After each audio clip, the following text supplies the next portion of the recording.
Good morning everyone, मेरा नाम है पंकज वैष्णव और एक बार फिर से मैं आप सभी का स्वागत करता हूं क्रेजी जीके ट्रिक के डेली करंट अफेयर की सीरीज में। आज है 1 अप्रैल और आज हम 1 अप्रैल के सभी करंट अफेयर को यहां पर डिटेल में डिस्कस करने वाले हैं। वीडियो में एंड तक बने रहिएगा, बहुत ही इंटरेस्टिंग सेशन है। और अगर आपको इसकी पीडीएफ चाहिए डेली करंट अफेयर की तो आपको क्रेजी जीके ट्रिक के टेलीग्राम चैनल पर इवनिंग में 6 बजे तक इसकी पीडीएफ मिल जाएगी। 30 मार्च की भी पीडीएफ आपके लिए टेलीग्राम पर मैंने डलवा दी है, आप एक बार चेकआउट कीजिए, वहां पर जाकर आप उसे कलेक्ट कर लीजिए। आइए शुरू करते हैं। सबसे पहले हम बात करेंगे क्वेश्चन ऑफ द डे की। ओके, सबसे पहला क्वेश्चन देखिए, PR श्रीजेश किस खेल से संबंधित है? इंडियन खिलाड़ी है और काफी इंपॉर्टेंट है। विश्व योग दिवस मनाए जाने की शुरुआत कब की गई थी और साथ साथ ये भी बता देना कि कब मनाया जाता है। और थर्ड क्वेश्चन, 2024 तक कितने व्यक्तियों को भारत रत्न पुरस्कार से सम्मानित किया जा चुका है? 2024 के सभी अवार्ड मिलाकर। ओके, तो 3 क्वेश्चन है। वीडियो एंड तक देखेंगे तो कुछ और क्वेश्चन आपके एड ऑन हो सकते हैं, कुछ और क्वेश्चंस आपको बीच में भी मिल सकते हैं, इसीलिए एंड तक देखिए वीडियो को। हम बात करेंगे 1 अप्रैल के पहले करंट अफेयर की। आज के सेशन में शुरू करते हैं। निम्न में से किसने मियामी ओपन टेनिस टूर्नामेंट 2024 का पुरुष युगल का खिताब जीता है, मतलब मेंस डबल का खिताब अपने नाम किया? कौन सी टेनिस टूर्नामेंट है? Miami open. इसका खिताब हाल ही में जीता है रोहन बोपन्ना और मैथ्यू एब्डेन की जोड़ी ने। अब यहां पर आपको नाम से एक चीज समझ में आएगी कि Rohan Bopanna Indian tennis player है और साथ है मैथ्यू एब्डेन। इनकी जो मेंस डबल की जोड़ी है, इन्होंने हाल ही में मियामी ओपन टेनिस टूर्नामेंट 2024 का खिताब अपने नाम किया है। काफी सुर्खियों में रहते हैं। क्वेश्चन ये भी आपसे पूछा जा सकता है कि रोहन बोपन्ना किस खेल से संबंधित है, तो ये संबंधित है टेनिस से। देखें डिटेल, तो रोहन बोपन्ना तो हो गए इंडिया के और साथ में जो मैथ्यू एब्डेन है वो हो जाते हैं ऑस्ट्रेलियन टेनिस प्लेयर, ऑस्ट्रेलिया के हैं। इन दोनों की जोड़ी ने फाइनल मुकाबले में क्रोएशिया और अमेरिका के प्लेयर्स को हराया है। क्रोएशिया के इवान डोडिक और अमेरिका के ऑस्टिन क्राजिसेक, इनकी जोड़ी को मियामी ओपन टेनिस टूर्नामेंट में मेंस डबल्स में हराया है इंडियन जोड़ी और ऑस्ट्रेलियाई साथी रोहन बोपन्ना और मैथ्यू एब्डेन की जोड़ी ने। कंफर्म? इससे पहले 2024 में ही ऑस्ट्रेलियन ओपन में भी मेंस डबल का खिताब रोहन बोपन्ना और मैथ्यू एब्डेन की जोड़ी ने ही अपने नाम किया था। तो इस तरह से मियामी ओपन और ऑस्ट्रेलियन ओपन दोनों में ही मेंस डबल का खिताब एक इंडियन प्लेयर जीते हैं, इसलिए ये इंपॉर्टेंट हो जाता है। ओके, अब यहां पर मियामी ओपन की बात करें तो ये एटीपी मास्टर्स 1000 इवेंट का एक हिस्सा है। शुरुआत की गई थी इसकी 1985 में। आयोजन होता है यूएसए के फ्लोरिडा में है मियामी, तो नाम पड़ गया मियामी ओपन। और खेला जाता है हार्ड कोर्ट पर। टेनिस प्रतियोगिता है, टेनिस टूर्नामेंट है मियामी ओपन। 2024 में इसका खिताब मेंस डबल में भारत के रोहन बोपन्ना और मैथ्यू एब्डेन की जोड़ी ने अपने नाम किया। ठीक है, सेकंड क्वेश्चन पर आएंगे। सेकंड क्वेश्चन देखिए, चर्चित गवर्नमेंट ई मार्केट पोर्टल की शुरुआत भारत सरकार द्वारा कब की गई थी? तो पोर्टल की बात करें फ्रेंड्स तो ये एक गवर्नमेंट पोर्टल है। ठीक है, गवर्नमेंट के जितने भी ऑर्गेनाइजेशन है, जितनी भी संस्थाएं हैं, वो सभी इस पोर्टल पर हैं और कोई भी व्यक्ति इस पोर्टल के माध्यम से उन सभी गवर्नमेंट संस्थाओं से, सभी गवर्नमेंट डिपार्टमेंट से बिजनेस कर सकता है। फॉर एग्जाम्पल, अगर किसी भी डिपार्टमेंट को, किसी भी ऑर्गेनाइजेशन को जो कि गवर्नमेंट का है, उसे किसी भी गुड्स या सर्विसेज की रिक्वायरमेंट है, कोई भी वस्तु चाहिए, कोई भी सर्विस चाहिए, तो वो नीलामी निकालेगी। जो भी संस्था, जो भी व्यक्ति इस पोर्टल पर रजिस्टर्ड हैं, वो उस पोर्टल पर उस नीलामी में हिस्सा ले सकते हैं। बस उस पोर्टल पर रजिस्टर कराना पड़ेगा हर व्यक्ति को जो भी गवर्नमेंट को अपनी वस्तु या सेवाएं बेचना चाहता है। तो यही क्या है, गवर्नमेंट ई मार्केट पोर्टल। इसकी शुरुआत इंडियन गवर्नमेंट ने की थी 2016। अब आपके दिमाग में आएगा कि अभी हम क्यों पढ़ रहे हैं, तो देखिए हाल ही में इसके सीईओ पीके सिंह ने बताया है कि ई गवर्नमेंट पोर्टल पर अभी तक जो खरीद है वो 4 लाख करोड़ रुपए को पार कर गई है।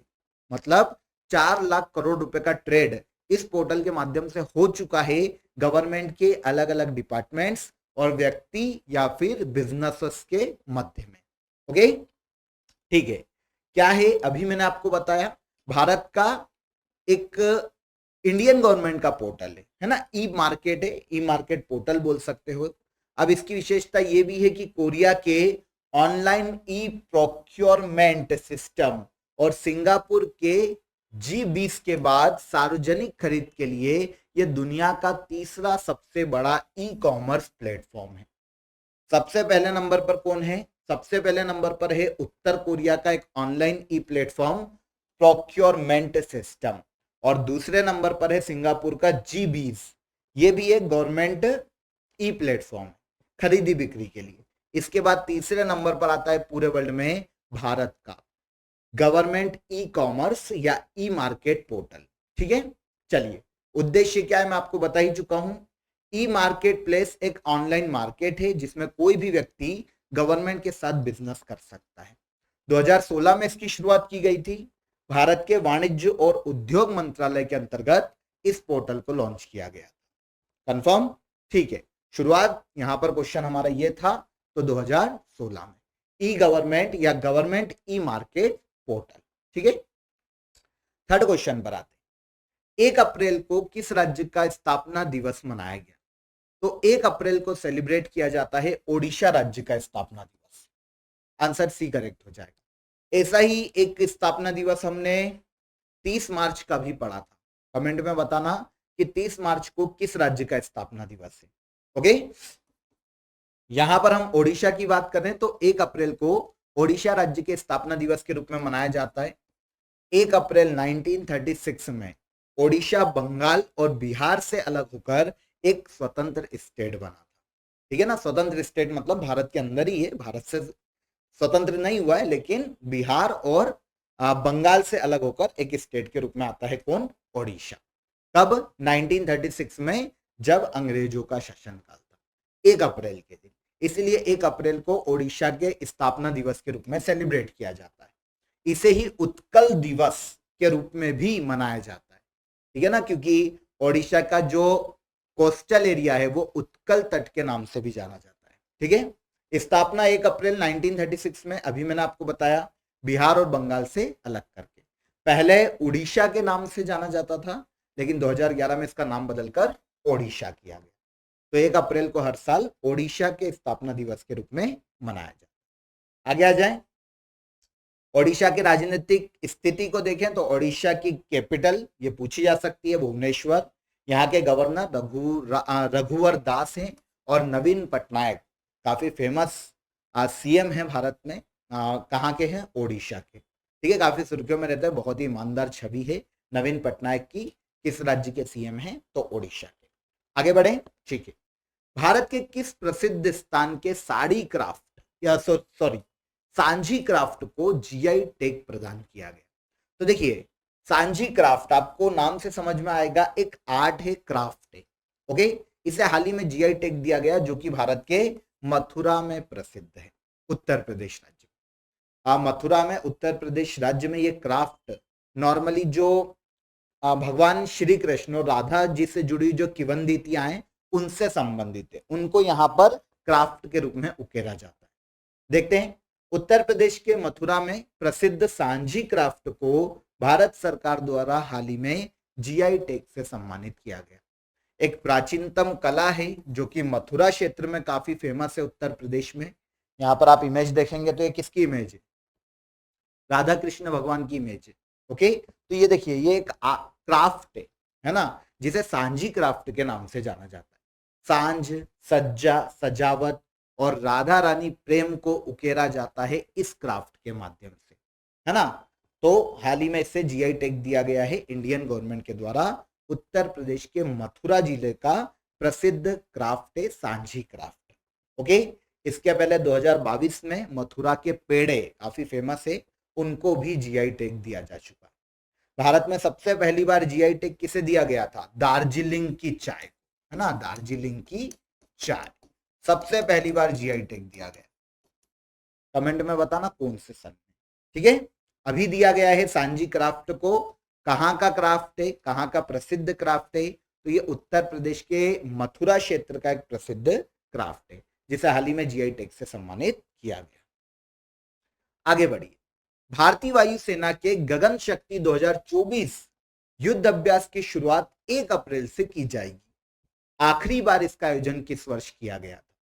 तो देखिए, भारतीय वायुसेना ने गगन शक्ति 2024 युद्ध अभ्यास का आयोजन किया है 1 अप्रैल से। आज से शुरू होगा और 10 दिन तक चलेगा राजस्थान के पोखरण में। भारत के जितने भी वायुसेना स्टेशन है उन सभी के सैनिक यहां पर पार्टिसिपेट करने वाले हैं। वायुसेना के जितने भी स्टेशन हैं उनके मध्य में आपसी तालमेल बढ़ाना, जितने भी सैनिक हैं, है ना, उनके मध्य में आपसी तालमेल को बढ़ावा देना, आपसी समझ को विकसित करना, इस युद्धाभ्यास का आयोजित किए जाने का मुख्य उद्देश्य है। नॉर्मली ये 5 साल में आयोजित होता है, 5 साल में एक बार। तो गगन शक्ति 2024 जो युद्धाभ्यास है वो 2024 में अभी आयोजित हो रहा है 1 अप्रैल से 10 अप्रैल तक, लेकिन इसके पहले इसका आयोजन हुआ था 2018 में आखिरी बार। ओके, इस साल एक और युद्धाभ्यास होगा तरंग शक्ति 2024, इस साल के एंड तक हो सकता है। यह भारत में, भारत की भूमि पर वायुसेना के द्वारा आयोजित किया जाने वाला अब तक का सबसे बड़ा बहुराष्ट्रीय हवाई अभ्यास है। 12 देशों की जो वायुसेनाएं हैं वो पार्टिसिपेट करने वाली है तरंग शक्ति 2024 में।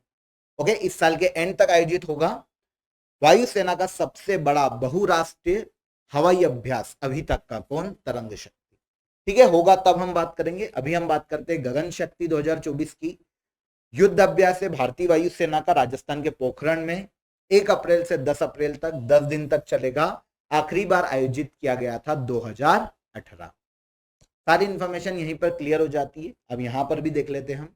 भारतीय वायुसेना देश का सबसे बड़ा हवाई सैन्य अभ्यास गगन शक्ति 2024 का आयोजन करने जा रही है। 10 दिवसीय यह अभ्यास है। ठीक है, भारत के सभी वायुसेना स्टेशनों की इसमें भागीदारी रहने वाली है और पूरे भारत से 10,000 वायु सैनिक, जो वायुसेना के 10,000 सैनिक है वो पार्टिसिपेट करेंगे राजस्थान के पोखरण में फील्ड फायरिंग रेंज पर। ओके, 10 दिन तक ये युद्धाभ्यास चलेगा। क्लियर? गगन शक्ति आखिरी बार 2018 में आयोजित किया गया था। 2018 में चीन और पाकिस्तान के साथ 2 अलग अलग दिशाओं में, 2 अलग अलग मोर्चों पर भारतीय वायुसेना कैसे फाइट कर सकती है, कैसे वॉर लड़ सकती है, इसकी तैयारी का परीक्षण किया गया था जब 2018 में गगन शक्ति का आयोजन किया गया था। तो 2018 आखिरी बार वायुसेना का युद्ध अभ्यास है और अब 2024 में गगन शक्ति का आयोजन किया गया राजस्थान के पोखरण। क्लियर? आगे बढ़िए। अंतरराष्ट्रीय शून्य अपशिष्ट दिवस मतलब इंटरनेशनल जीरो वेस्ट डे कब मनाया जाता है? तो इंटरनेशनल जीरो वेस्ट डे हर साल मनाया जाता है। पूरे भारत में सेलिब्रेट किया, पूरे वर्ल्ड में सेलिब्रेट किया जाता है 30 मार्च को। इंपॉर्टेंट डेट है, इंपॉर्टेंट डे है, पूछा जा सकता है, इसीलिए यहां पर हमने इसे कलेक्ट किया। कौन सा डे है? International zero waste day. 30 मार्च को सेलिब्रेट किया जाता है। ठीक है, देखिए सबसे पहली बार कब मनाया गया? तो सबसे पहली बार लास्ट ईयर ही से सेलिब्रेट किया गया था 30 मार्च 2023 को। ओके, 2022 में यूनाइटेड नेशन जनरल असेंबली ने इसकी घोषणा की थी कि अगले साल से 30 मार्च को हम इस डे को सेलिब्रेट करेंगे, इंटरनेशनल जीरो वेस्ट डे के रूप में 30 मार्च को मनाएंगे। तो 2022 में डिसाइड हुआ, 2023 में पहली बार सेलिब्रेट किया गया और अब 2024 में इसे दूसरी बार सेलिब्रेट किया जा रहा है। पूरे वर्ल्ड में वेस्ट मैनेजमेंट के प्रति लोगों को बढ़ावा देना, लोगों को जागरूक करना, इससे संबंधित जितने भी सुधार हो सकते हैं उसके महत्व के बारे में लोगों को बताना इस डे को मनाए जाने का मुख्य उद्देश्य है। इंटरनेशनल जीरो वेस्ट डे कब मनाया जाता है? 30 मार्च को सेलिब्रेट किया जाता है। ठीक है, यूनाइटेड नेशन जनरल असेंबली ने 14 दिसंबर 2022 को इससे संबंधित प्रस्ताव पास किया था और पहली बार मनाया गया कब? 2023 में। हर साल 30 मार्च को सेलिब्रेट किया जाता है। 2024 में कितने व्यक्तियों को मरणोपरांत भारत रत्न प्रदान किया गया? तो 2024 में देखिए भारत रत्न दिया गया है 5 व्यक्तियों को। यहां पर क्वेश्चन पूछा गया है कि मरणोपरांत कितने व्यक्तियों को दिया गया? तो मरणोपरांत 4 व्यक्तियों को भारत रत्न से सम्मानित किया गया 2024 में और 5वें व्यक्ति जो कि जीवित हैं ये हैं लाल कृष्ण आडवाणी। ओके, तो मरणोपरांत कितने हैं? 4। एक एक करके डिटेल जानेंगे, छोटी छोटी डिटेल देख लेते हैं 5 व्यक्तियों की, क्योंकि एग्जाम में पूछी जा सकती है। तो पहले हैं कर्पूरी ठाकुर। इनकी बात करें तो बिहार के पूर्व सीएम रह चुके हैं। 1970 से 71 और 1977 से 79 तक ये बिहार के सीएम के रूप में काम कर चुके हैं। सेकंड आते हैं एम एस स्वामीनाथन। इनकी बात करें एम एस स्वामीनाथन की तो भारत में हरित क्रांति के जनक है। इनसे रिलेटेड सारे फैक्ट याद रखिएगा। पद्मश्री दिया जा चुका है 1967 में, पद्म भूषण दिया गया था 1972 में, पद्म विभूषण दिया गया था इन्हें 1989 में, और अब 2024 में मरणोपरांत भारत रत्न से सम्मानित किए गए कौन? M S Swaminathan. आगे आइए, पीवी नरसिम्हा राव भारत के 9वें पीएम थे 1991 से लेकर 1996 तक। इन्हीं के समय में 73 और 74th अमेंडमेंट एक्ट लाया गया था। इंडियन कॉन्स्टिट्यूशन में 11th और 12th शेड्यूल को जोड़ा गया था। पंचायती राज और नगर पालिकाओं से संबंधित है। इसके बाद है चौधरी चरण सिंह।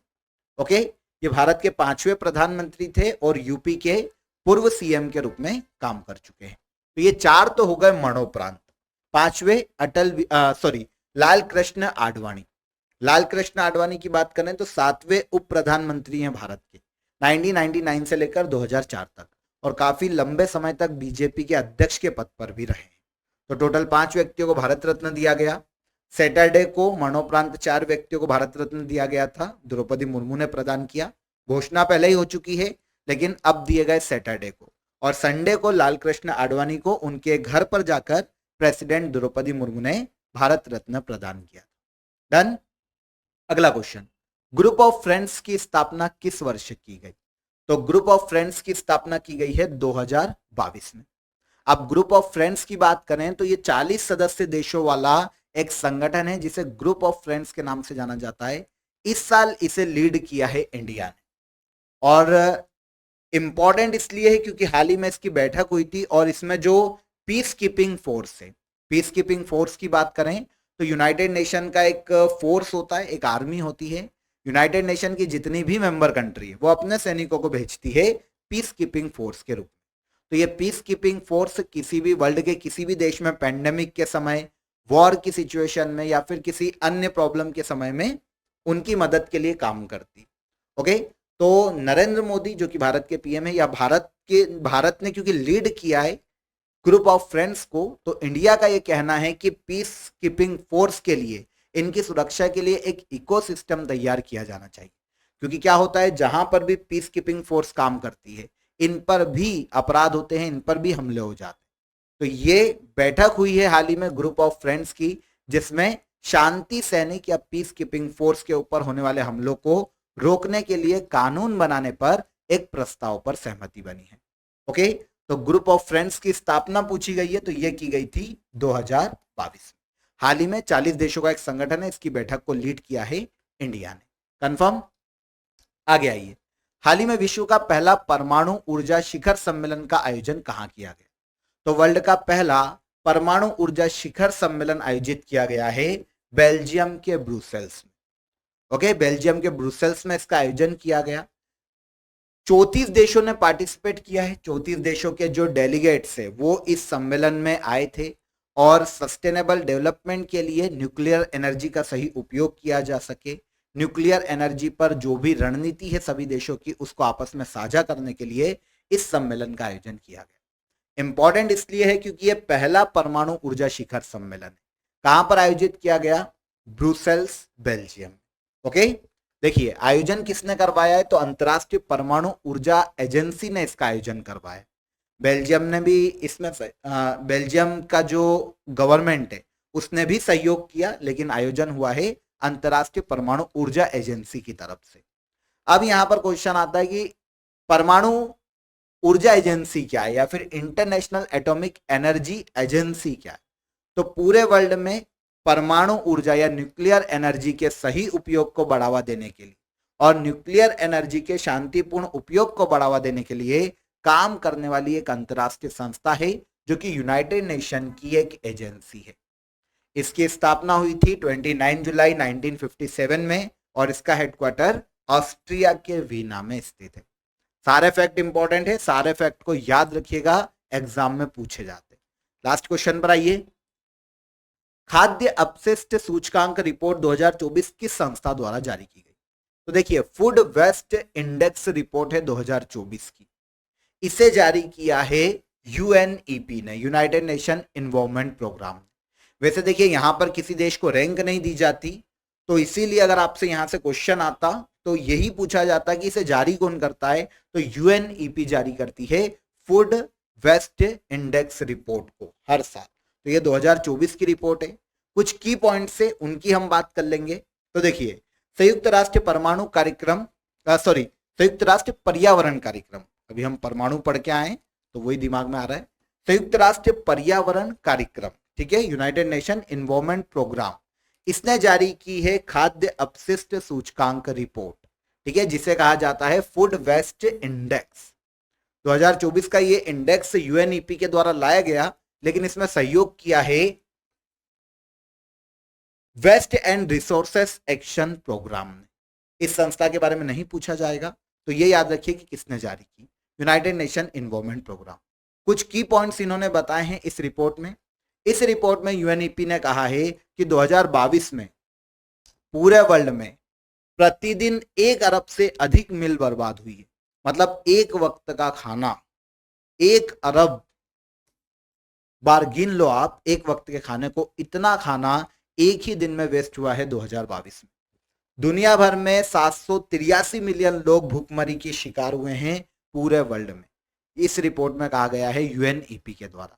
इसके अलावा 2022 में 1.05 बिलियन टन खाद्य अपशिष्ट उत्पन्न हुआ पूरे वर्ल्ड में, जो कि प्रति व्यक्ति 132 किलोग्राम। केवल ऑस्ट्रेलिया, जापान, यूके, यूएस और यूरोपीय संघ ही ऐसे हैं जो कि खाद्य अपशिष्ट ट्रैकिंग सिस्टम को लागू कर पाए। तो ये कुछ की पॉइंट्स है, वैसे डायरेक्टली ये नहीं पूछे जाते हैं, पर अगर मल्टीपल चॉइस में क्वेश्चन आता तो 2-4 की पॉइंट्स यहां पर मैंने आपको बता दिए जो कि पूछे जा सकते। हमारा सीधा सा क्वेश्चन है हमारी रिपोर्ट पर कि रिपोर्ट किसने जारी की, फूड वेस्ट इंडेक्स कौन जारी करता है, तो ये यूएनईपी के द्वारा जारी किया जाता है, यूनाइटेड नेशन इन्वायरमेंट प्रोग्राम के द्वारा। संस्था क्या करती है, तो यूनाइटेड नेशन इन्वायरमेंट प्रोग्राम नाम से समझ में आएगा, इन्वायरमेंट की रक्षा के लिए काम करने वाली अंतरराष्ट्रीय संस्था है, जिसकी स्थापना 1972 में स्टॉकहोम सम्मेलन के दौरान की गई थी और इसका हेडक्वार्टर केन्या नैरोबी में स्थित है। United Nation Environment Programme clear. तो यहां पर 1 अप्रैल के सभी करंट अफेयर क्लियर हो गए। लास्ट डे के जो करंट अफेयर थे उनको एक बार हम यहां पर रिवाइज कर लेते हैं। यहां पर हमारा था केंद्र सरकार द्वारा महात्मा गांधी राष्ट्रीय ग्रामीण रोजगार गारंटी योजना के तहत जारी की गई नवीन दरों के अनुसार किस राज्य के मजदूरों को मनरेगा के अंतर्गत सर्वाधिक मजदूरी दी जाती है। करेक्ट कर लीजिएगा, ये हरियाणा राज्य, 374 रुपीस मजदूरी दी जाती है हरियाणा राज्य में, इसे क्लियर कर लीजिएगा। ओके, इसके लिए मैं आपको एक पूरा डेडिकेटेड वीडियो मैं आपके लिए बनाने वाला हूं, जिसके बारे में पूरा मैं आपको बता दूंगा क्या क्या वेजेस डिसाइड की गई है, कैसे डिसाइड की जाती है। अभी यहाँ पर आंसर ले लो, हरियाणा सबसे ज्यादा वेजेस दी जाती है मनरेगा के तहत हरियाणा राज्य में, ठीक है। सेकेंड, 30 मार्च को किस भारतीय राज्य का स्थापना दिवस मनाया गया, तो ये भारतीय राज्य है राजस्थान। शायद मैंने आपसे क्वेश्चन भी पूछा था और आंसर आपको यही मिल गया। भारत टीवी रिपोर्ट 2024 के संदर्भ में कौन सा कथन सत्य है, तो आपको पता है सभी कथन वहां पर सत्य थे भारत टीवी रिपोर्ट के, ठीक है, इंग्लिश में। हाल ही में किस राज्य में कल्याणी के चालुक्य राजवंश का एक 900 साल पुराना कन्नड़ शिलालेख खोजा गया, तो कहां खोजा गया, तेलंगाना राज्य में। नोबेल पुरस्कार विजेता डेनियल कन्नमैन का निधन हो गया, अर्थशास्त्र का नोबेल दिया गया था 2002 में। मिस्र में आयोजित para power lifting world cup 2024 में 59 किलोग्राम भार वर्ग में गोल्ड जीता किसने, तो यह है विनय कुमार, इंडिया के। खबरों में रही मुश्क बुद्धजी किसकी किस्म में, तो यह चावल की किस्म में। लुइस मोंटेनेग्रो को किस देश का पीएम नियुक्त किया गया, तो यह है पुर्तगाल। और भारत निर्वाचन आयोग ने नागरिकों को चुनाव के दौरान आदर्श आचार संहिता और व्यय के उल्लंघन की रिपोर्ट करने के लिए कौन सा मोबाइल एप्लीकेशन लॉन्च किया, तो कौन सा एप्लीकेशन था, सी विजिल ऐप। और लास्ट क्वेश्चन क्या था हमारा, लास्ट क्वेश्चन की बात करते हैं। Book from a car shed to the corner room and beyond, book का नाम है from a car shed to the corner room and beyond, किसके द्वारा लिखी गई, तो ये लिखी गई है एस रमन के द्वारा। क्लियर। लास्ट डे के सभी करंट अफेयर यहाँ पर रिवाइज कर लिए।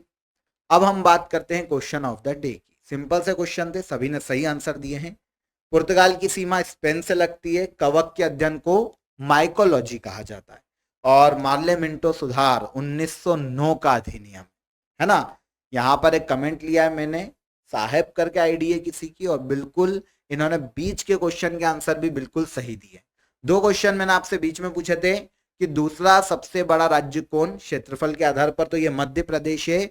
और वर्ल्ड ट्यूबरक्लोसिस डे या वर्ल्ड टीबी डे कब मनाया जाता है, तो ये 24 मार्च को मनाया जाता है।